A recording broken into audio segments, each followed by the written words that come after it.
ምጽዋ እንደ ሰዶም ከዶክተር ፍርዳወቅ ማሞ።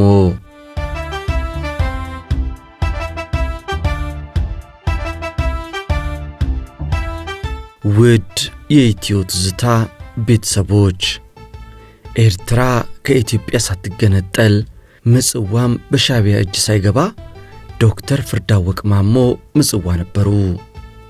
እሳቸውና ሌሎች ባልደረቦቻቸው ምጽዋ እንደ ሰዶም ስትነድ በቦታው ነበሩ። ለመሆኑ ምጽዋ እንደ ሰዶም ለምን ነደደች? ዶክተር ፍርዳወቅ ማሞ ቀይ ባህር ሲቀላ የሚል ቆንጆ መጽሐፍ አዘጋጅተዋል። የሕይወት ታሪካቸውን፣ ልምዳቸውን በመጽሐፋቸው አካተዋል። እኛም ለዛሬ ለታሪክ ማስታወሻነት ይረዳን ዘንድ ከሳቸው መጽሐፍ ላይ የተመረጠውን ክፍል እናቀርባለን። እናንተ ግን መጽሐፉን ገዝታችሁ እንድታነቡት እናበረታታለን። ሙሉ ታሪኩን እነሆ።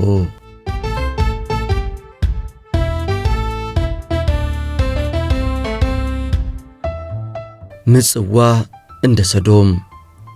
ወደ ምሽት ፀሐይ ስትጠልቅ የቀኑ ጸጥታ ድንገት ደፈረሰ። በቅርብ ርቀት ከባድ መሳሪያዎች ያለማቋረጥ ተወንጫፊዎቻቸውን ወደ ምጽዋ አቅጣጫ ለቀቋቸው። ተተኳሾቹ መነሻቸው ከዶጋሌና ምጽዋ መካከል ካለው ከቀድሞ መጠለያችን ከእምኩሉ አካባቢ ነው። በምሽት ሰማይ ላይ ተወንጫፊዎቹ ሲበሩ ወደ ጎን የሚዘንብ ቀይ የእሳት ዝናብ ይመስላሉ። አወይ የምጽዋ ሕዝብ ዱብዳ አልኩ በውስጤ። የቀኑን አንጻራዊ ሰላማዊነት ያየ መቼም በዚህ ምሽት ይሄ ውርጅብኝ ይመጣል ብሎ አይጠብቅም። መሸሸጊያ ጎሬና ምሽግም እሱ አይጠባበቅም። የትኛው ጠንካራ ምሽግስ ከዚህ ቅጥቀጣ ሊያድነው? በዐይነ ህሊናዬ የምጽዋ የድንጋይ ቤቶች ያስጠለሏቸው ነዋሪዎች ላይ ሲደረማመሱ እያየው ሰቀጠጠኝ።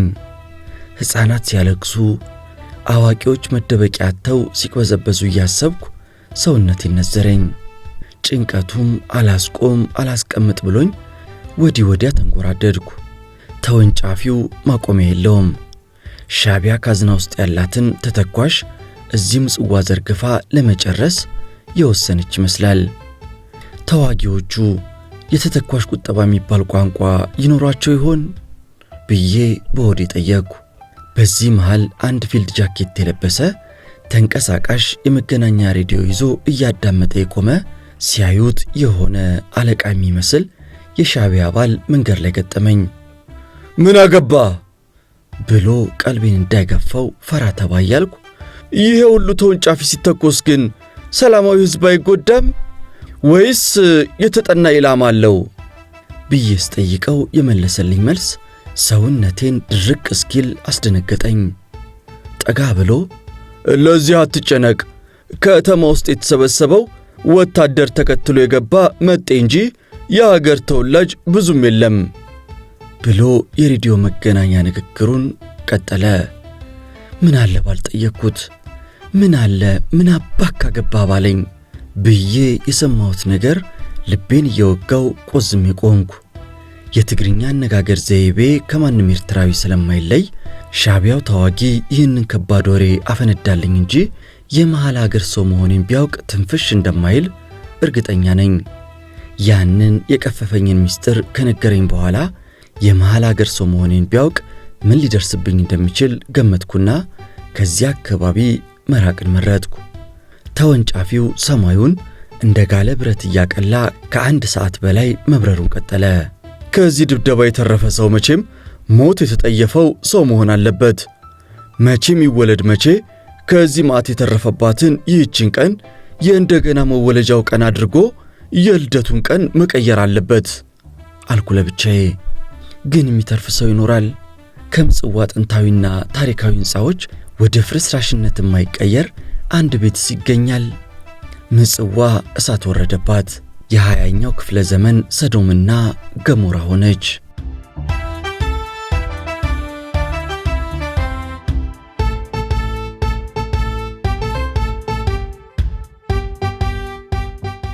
ከባድ መሳሪያዎቹ ድንገት እርስ በርስ የተናበቡ ይመስል በአንዴ ዝም ሲሉ አካባቢውን ፍጹም የሆነ ጸጥታ ዋጠው። ከባልንጀሮቼ ጋር ብንገናኝም ማንም ግን ምንም ለማውራት አልፈለገም ወይም አልደፈረም። የሌሎችን ስሜትና ምክንያት ባላውቅም የኔ አፍ የለጎመው ግን ስንቀዠቀዥ ለጠየቅኩት ጥያቄ ያገኘሁት ጨካኝ መልስ ነበር። መጤ እንጂ የሀገር ሰው የለም የሚለው ንግግር ሳያቋርጥ ጆሮዬም ጭንቅላቴም ውስጥ ይጮህብኛል። ምን አለ ይህ አስተሳሰብ የአንድ ክፉ ሰው ጭንቅላት ውስጥ ብቻ ያለ ሐሳብ በሆነ? ምን አለ የሻዕቢያ የድርጅት አስተሳሰብ ባልሆነ ብዬ ተመኘው። ይህ ጨካኝ አመለካከት ያለው ግለሰብ ብዙዎችን ሊያጠፋ ይችላል። አመለካከቱ የድርጅቱ ከሆነ ግን ሀገር ያወድማል ብዬ ሰጋው። ስለ ሻዕቢያ ጭካኔ የሞላበት የምርኮኛ አያያዝ የምሰማቸው ነገሮች ቢኖሩም እኔና ሲቪል ጓደኞቼን እንደማንም ኤርትራዊ ቆጥረው ተቀበሉን እንጂ እስከዚህ ሰዓት ክፉ የተናገረን ይሆን ያደረሰብን ማንም የለም። ግድ የለም ፍርድ አወቅ። ሕንፃው ያን ቃል ያወጣው ከራሱ ያልተገራና ዘረኛ አመለካከት እንጂ ድርጅቱን ወክሎ ሊሆን አይችልም በማለት የተሻለውን ለማሰብ ሞከርኩ። ትንሽ ቆይቼ ደግሞ ግን እኮ የእንደዚህ አይነቱ ኃላፊነትና ሰብአዊነት የማይሰማው ሰው አይነቶች ተጠራቅመው ነው ድርጅቱን የሚፈጥሩት አልኩና ነገሩ አስፈራራኝ። ለማንኛውም የከባድ መሳሪያው ድለቃ የልቡን አድርሶ ካጓራ በኋላ ደክሞት ለረፍት ይሁን ወይም ከዚህ የሚተርፍ ካለ ወንድ ነው ለአሁኑ ይበቃል ብሎ ጸጥ እንዳለ ሰዓታት አለፉ። የለቀቀብን ድብርት ግን ጸጥታው ሊገፋው አልቻለም። የሚቀጥለው ደግሞ ምን ይሆን ብዬ በሐዘን የተመታ ልቤ ከብዶኝ ተከዝኩ። ማረፊያችን ሰፈር ሰብሰብ ብለን ብንቀመጥም ንግግር ለመጀመር ድፍረት አጣን። ምጽዋ ብቻ ሳይሆን ያለንበት ዶጋሊም ምቶ ያረፈበት እስኪመስል ዝምታና ቁዘማ ነገሰ። ጸጥታውን የሰበረው ዶክተር ግርማ ነበር። በትክክል መቁጠር ባልችልም የተወነጨፈው ከባድ መሳሪያ ብዛት ከ500 በላይ ይሆናል አለ። ይህ ደግሞ እንደ ምጽዋ ያለች ትንሽ ቦታን ሙሉ ለሙሉ ለማውደም በቂ ነው አለና ድብርታችን ላይ ጨመረብን። ከዚህ ድብደባ በኋላ ሰውም ሕንፃም ይተርፋል ብዬ አልገምትም አለ ዶክተር ታሪኩ። ሻዕቢያ ከባድ መሳሪያዎች በብዛት ስታስወነጭፍ ሰምቻለሁ፣ አይቻለሁም። ግን እንዳሁኑ የተወንጫፊ ማዕት አውርዳ የምታውቅ አይመስለኝም አልኩኔም። የዚህ አይነቱ ውጊያ ከሁለተኛው የዓለም ጦርነት በኋላ የማይታይ ኋላ ቀር ጦርነት ነው። ብዙ ሕዝብና መሠረተ ልማት በማውደም የሚፈጠረው ስደትና የኢኮኖሚ መፍረክረክ ለዚህ አካባቢ ብቻ ሳይሆን አህጉራዊና ዓለም አቀፋዊ ቀውስን ያስከትላል አለ ዶክተር ግርማ። የሚጠፋውን የሰላማዊ ሰው ሕይወት በቀሪዎቹም ላይ ዕድሜ ልክ ተጣብቆ የሚኖረውን የሥነ አእምሮ ቀውስም እንርሳውና ይህን አገር እኮ ቢገነጥሉት የእነርሱ አገር ነው። የወደመውን ሀብት አሁን በምን አቅም ነው መልሰው የሚገነቡት አልኩ በምሬት። እነርሱ አሁን ትኩረታቸው በዚህ ሁሉ ዘመን ተንከራተው ብዙ ተዋጊ ገብረው ሊጨብጡት ያልቻሉትን ድልና ነጻነት በእጃቸው ማስገባት ነው አለ ዶክተር ታሪኩ። ዶክተር ግርማም ቀበል አድርጎ ነጻ መውጣት ማለት እኮ የሚጠሉትን ደርግ ከሀገር አባሮ ከተነሳበት ወንበር ላይ መቀመጥ ማለት ብቻ አይደለም። ሕዝብን በተሻለ ፖለቲካዊ አስተዳደርና በተሻለ ኢኮኖሚ መምራት ያስፈልጋል። ኢኮኖሚውንና መሠረተ ልማቱን እንዲህ ካወደሙት እንዴት ነው ሕዝቡን ማኖር የሚችሉት? ኢኮኖሚውን ለመገንባት ደግሞ የሆነ መሠረት ያስፈልጋል። አሁን እኮ መሠረቱን እየናዱት ነው ያሉት። አንዴ ከኢትዮጵያ አገዛዝ ከወጡ ኢኮኖሚውን ለማሳደግ ምንም እንደማይቸግራቸው ነው የሚናገሩት። እንዲያውም ለኤርትራውያን ድህነት ትልቅ ምክንያት አድርገው የሚወስዱት ጎታች የሆነው የኢትዮጵያ ኋላ ቀርነትንና እድገት ጠልነትን ነው ብዬ አስተያየት ሰጠው። ዶክተር ግርማ አይ ፍርዳወቅ፣ ጦርነትን ማካሄድ ለሻቢያዎች ቀላል አይደለም፣ ግንም በለውና ነፃነታቸውን ቢያገኙ ሕዝቡን ማስተዳደር ከዚህም ጦርነት የባሰ ከባድ ተግዳሮት ነው። ሀገር የመምራት የሀገር ውስጥና ዓለም አቀፋዊ ፖለቲካ ዕውቀትና ልምድ ያላቸው ሰዎች ያላቸው አይመስለኝም አለ። ዶክተር ታሪኩም ግን እኮ አሁንም ነፃ ያወጡትን አካባቢ የሚያስተዳድሩት ራሳቸው ሻቢያዎቹ ናቸው። እንደ አንድ ሉዓላዊ ሀገር ሚኒስትሮችን ባይሾሙም በጤና፣ በልማት፣ በትምህርትና በሌሎችም ዘርፎች የተቀናጀ ሥራ ይሠራሉ። ይህንን ልምድ ቢያሰፉት ከተገነጠሉ ሥራውን ለማስቀጠል አይረዳቸውም? ዶክተር ግርማም ኮስተር ብሎ እናንተ ሰዎች ሀገርን መምራት እንዴት ነው እንደዚህ ያቀለላችሁት?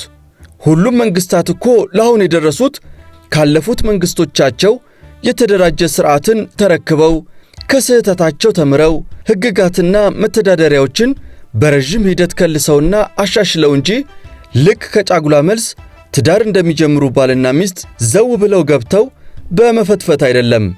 ከትውልድ ወደ ትውልድ ከዘመን ዘመንና ከሥርዓት ሥርዓት እየወረደ የሚመጣ ልምድና ጥበብ ያስፈልጋል። ኤርትራ እኮ ታዲያ የራሷ መንግሥት የነበራት ራሷን ያስተዳደረች ሀገር ናት አልኩ። ዶክተር ግርማም ያቺን አጭር በፌዴሬሽንና በእንግሊዝ ሞግዚትነት ከተዳደረችበት ጊዜ ሌላ ኤርትራ መንግሥት ሆና ራሷን አስተዳድራ አታውቅም አለ።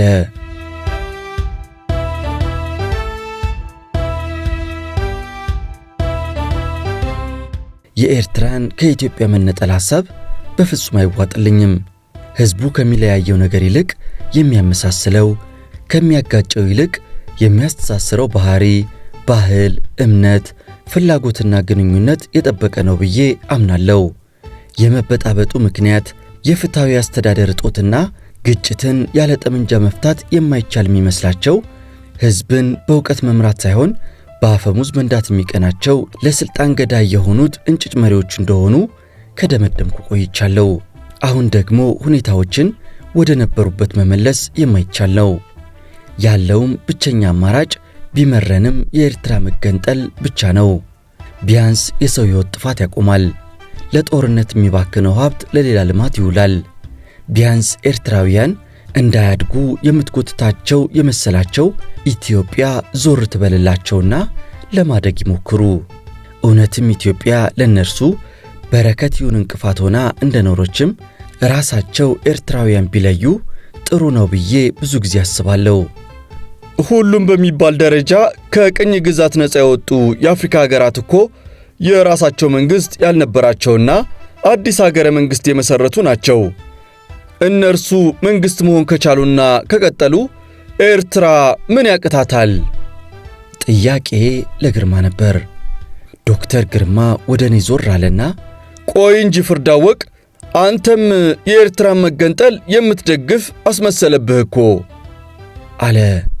ይህንን ሊያስቡ ይችላሉ ብዬ እገምት ነበር። አሁን ግን ጥያቄው ከመጣ ብዬ በፍጹም አልደግፍም። ኤርትራ የኢትዮጵያ አካል እንደሆነች አጥብቄ አምናለሁ። የኔ እምነት፣ ፍላጎትና ምኞት ግን እዚህ ሁኔታ ላይ ወሳኝነት የለውም።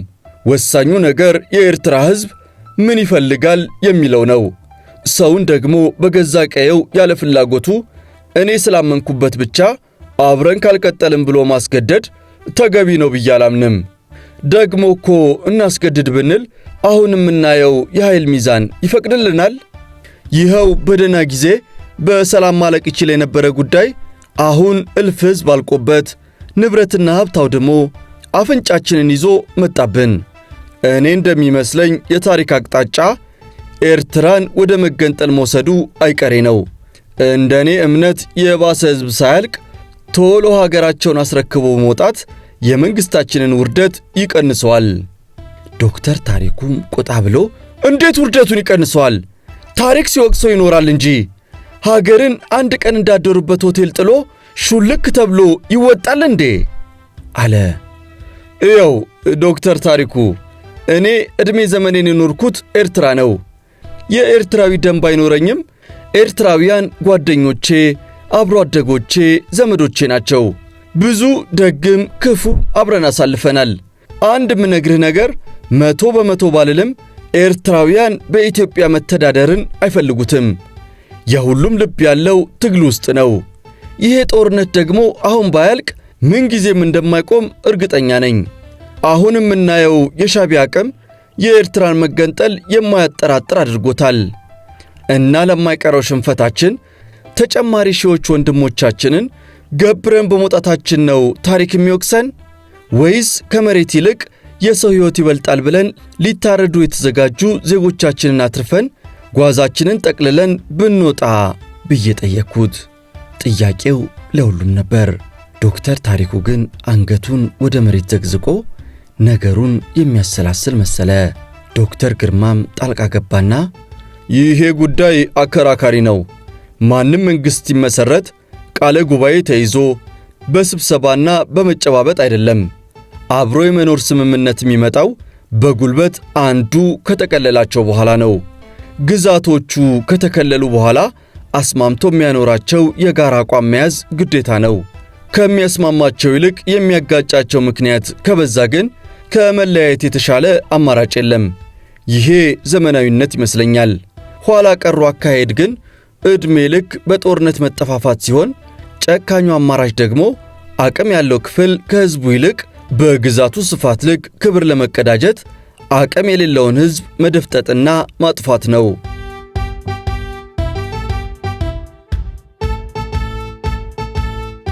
ከቅኝ ተገዥነት ነፃ ስለወጡት የአፍሪካ መንግስታት ጠይቄ ነበር ስለው ወደዚያው ልመጣ ነው። እውነት ነው። ብዙዎቹ ከአውሮፓውያን ቅኝ ገዢዎች ነፃ የወጡ ሕዝቦች አዲስ መንግስታትን መስርተዋል። ይሄ ማለት ግን እነዚህ ሀገሮች ከነፃነታቸው በኋላ ያለፉበት መንገድ የሳር ምንጣፍ አልነበረም። አሁን ከብዙ አስርተ ዓመታት በኋላ እንኳን የተረጋጋ መንግስት ያላቸው በጣት የሚቆጠሩት ናቸው። እንደምታውቀው በየጊዜው የእርስ በርስ ጦርነት ነው። መፈንቅለ መንግሥት ሳይደረግበት 5 ዓመት የሚያልፈው ሀገር አይታይም።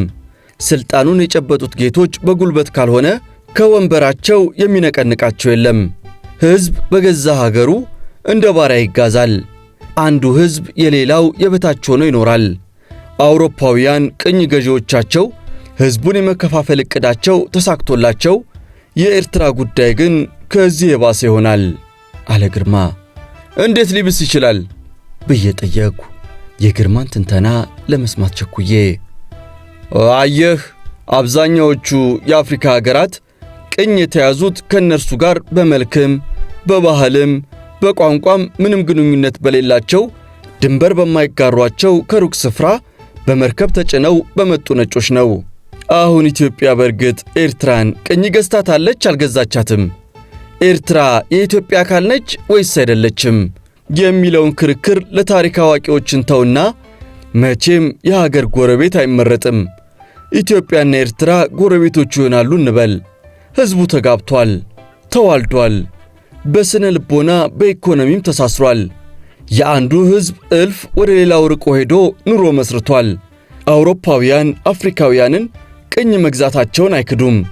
ቅኝ ተገዢዎቹም ነፃ ወጥተው ነጮቹን ሲያባርሩ አውሮፓውያኑ ታሪክ ተዛብቶ ነው እንጂ ይሄ የኛ ሀገር ነው ብለው አልተከራከሩም። ተገፍተውም ቢሆን ሹልክ ብለው ነው የወጡት። ወደፊትም የታሪክ የአንድነት የድንበር ጥያቄ ላይ ያነሱ ነው ጓዛቸውን ጠቅልለው የወጡት አለና ግርማ ትንሽ አሰብ አድርጎ ንግግሩን ቀጠለ። ኤርትራ ብትገነጠል ግን የኢትዮጵያ መንግስትና ሕዝብ የኛ ነው የሚሉትን የተነጠቁትን ግዛታቸውን እያብሰለሰሉ ቀን እየጠበቁ አድፍጠው ይጠብቃሉ እንጂ እንካችሁ ሀገራችሁን ብለውና ላይደርሱባቸው ምለው አይሰናበቱም። የድንበሩን ጉዳይ ላንተ አልነግርህም።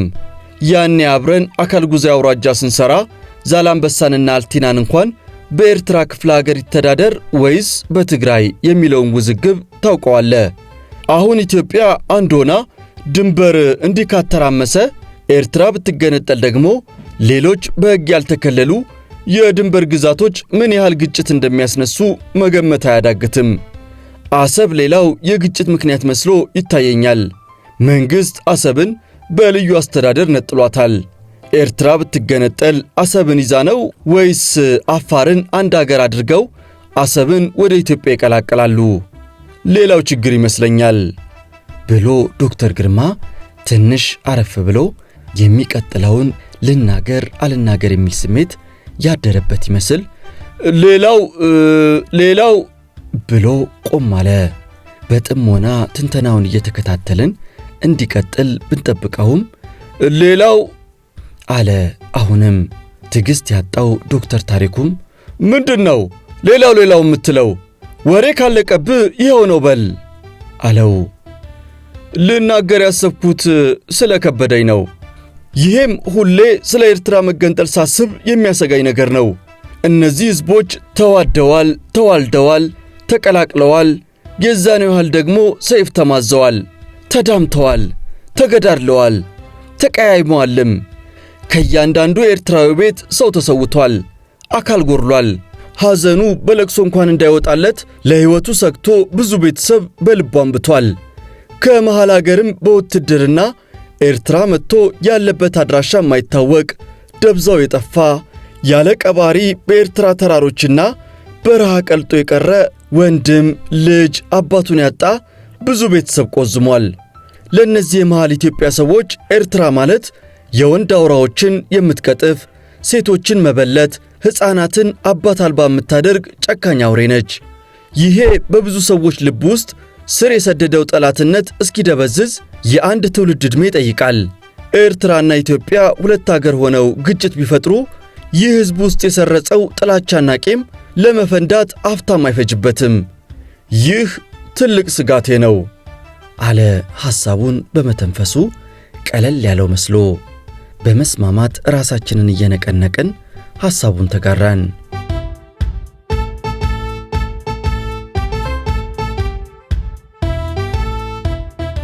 ይህ ሰው ድንቅና የተዋጣለት ሐኪም ነው። የፖለቲካ ተንታኝ ቢሆን ግን ይበልጥ ይከብርበትና ያዋጣው ነበር ብዬ አሰብኩ። ግርማን እያደነቅኩ ኧረ ምን በወጣው ደግሞ ለቆሻሻ ፖለቲካ ብዬ ደግሞ ራሴ ሾሜ ራሴ ሻርኩት። ከሁሉም ግን እየገረመኝ የነበረው በሻዕቢያ እጅ የወደቅን ኢትዮጵያውያን ሆነን የራሳችን መንግሥት በሚያስተዳድረን ወቅት እንኳን የማናደርገውን ነፃ ውይይት ማድረጋችን ነበር። እናንተ ሰዎች አይበቃችሁም? አተኙም? አለ ዶክተር አክሊሉ። ኧረ እንተኛለን አለ ዶክተር ግርማም። ያው ሥራችን መተኛት፣ መነሳት፣ መብላትና ማውራት ሆኗል። ዶክተር አክሊሉ ተጫዋች እንደሆነ ነበር ማውቀው። አሁን ግን ያ በፊት ማውቀው ዶክተር አክሊሉ አልመስልሃለኝ። የባጤ ቆጡን ስናወራ አንዴ መሬቱን እያየ አንዳንዴ ደግሞ ቀና ብሎ ተረኛ ተናጋሪውን እየተመለከተ ያዳምጣል እንጂ በወሬያችን ምንም አይሳተፍም። አንዳንዴ ዕውቀት በጎደለው ደፋር ንግግራችን እየታዘበን ይሆን ወይስ በደንብ እስኪያውቀንና እስኪያምነን ሊያጠናን ነው ከንግግር የተቆጠበው ላለው ለራሴ። አልፎ አልፎ ዶክተር አክሊሉ አካሉን ዶጋ ላይ አስቀምጦ መንፈሱ ግን ሩቅ አገር የተጓዘች ይመስል መሬቱን እያየ ተክዞ ሳየው ምናልባት ከዚያች መርከብ ወርዶ ገና መሬት ከመድረሱ የመርከቧ መመታትና መቃጠል ስነ ልቦናው ላይ ያሳደረው ጉዳት ይኖር ይሆን እያልኩ በልቤ ጠይቃለሁ።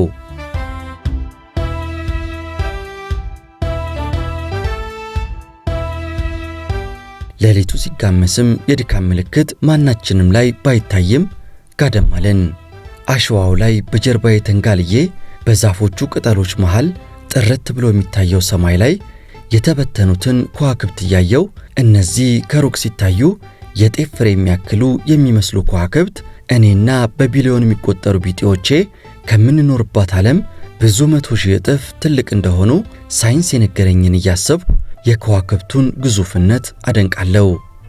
እነዚህ ግዙፍ የፈጣሪ ሥራዎች ከዚያች ከተፈጠሩበት ቦታ ንቅንቅ ሳይሉ ዕድሜው ውስን የሆነው የሰው ልጅ ብዙ ትውልዶች፣ ቢሊዮኖች አሕዛብ ሲመጡና ሲሄዱ እያየ ይመሰክራል። ከእነርሱ ዕድሜ ጋር ሲተያይ ዕድሜው የዓይን ቅጽበት የሆነው የሰው ልጅ የራሱንና የአምሳያውን ዕድሜ ይበልጥ ሲያሳጥር እያዩ ይታዘባሉ። እጅና አፍ ይኖራቸው እንጂ የሰው ልጅ ጭካኔና አጥፊነት እያዩና እየደነገጡ እጃቸውን አፋቸው ለሚጭኑና ደግመው ይህንኑ ክፋት ላለማየት አይናቸውን የሚጋርዱ መስሎ ይሰማኛል። የሰው ልጅ ግን የዕድሜው አጭርነት በእኖ እንደሚጠፋ እንፋሎት መሆኑን ዘውትር ቢያስብና ክብሩም ዝናውም ስልጣኑም እርሱ ሲቀበር አብሮ እንደሚበሰብስ ቢያስተውል ዛሬ የተመካበት ጉልበቱ ነገ እንደሚዝል ዘውትር ቢገነዘብ እንደዚህ አምሳያው በሆነው የአዳም ልጅ ፍጥረት ይጨክን ነበር? እንዲህ ንፉግና ክፉስ ይሆን ነበር እያልኩ ጥያቄው ለማያቸው ከዋክብት ይሁን ለራሴ ሳለይ እጠይቃለሁ።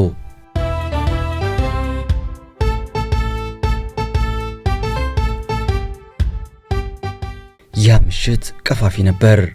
የዘነበው የቦምብ ውርጅብኝ ሊያደርስ የሚችለው ጉዳት እጅግ አስከፊ መሆኑን በዓይኔ አይቼ ባልመሰክርም መገመት ግን አላቃተኝም። በምናቤ የሚመላለሰው የተደበደበው የምጽዋ ሕዝብ ሰቆቃ ውስጤን አቆሰለው። ሆኖም ግን ማታ ላይ የሰማሁትን ንግግር ያህል ልቤን አልወጋኝም። መጤ እንጂ የሀገር ሰው ብዙም የለም የሚለው ድምፅ ደጋግሞ ይመጣብኛል። ፈጣሪ ሆይ ይህን ድምፅ ደግሜ እንዳላስብ ደግፈኝ ብዬ ጸለይኩ። ጸሎቴ ግን አልተሰማልኝም ይሉናል ዶክተር ፍርዳወቅ ማሞ ቀይ ባህር ሲቀላ በሚለው መጽሐፋቸው ላይ።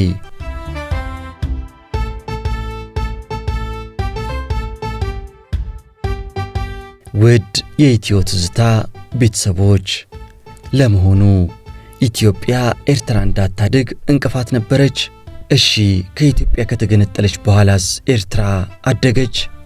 የተሻለች ሀገር ሆነች? የፕሬዝዳንት ኢሳያስ አፈወርቂ አመራር ኤርትራን የተሻለች ሀገር አደረጋት?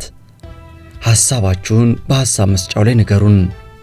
ውድ ኤርትራውያን፣ እናንተም በዚህ ሐሳብ ላይ ሐሳባችሁን ልትሰጡን ትችላላችሁ። ለዛሬ ግን አበቃን። ይህም የኢትዮጵያ ታሪክ ነው።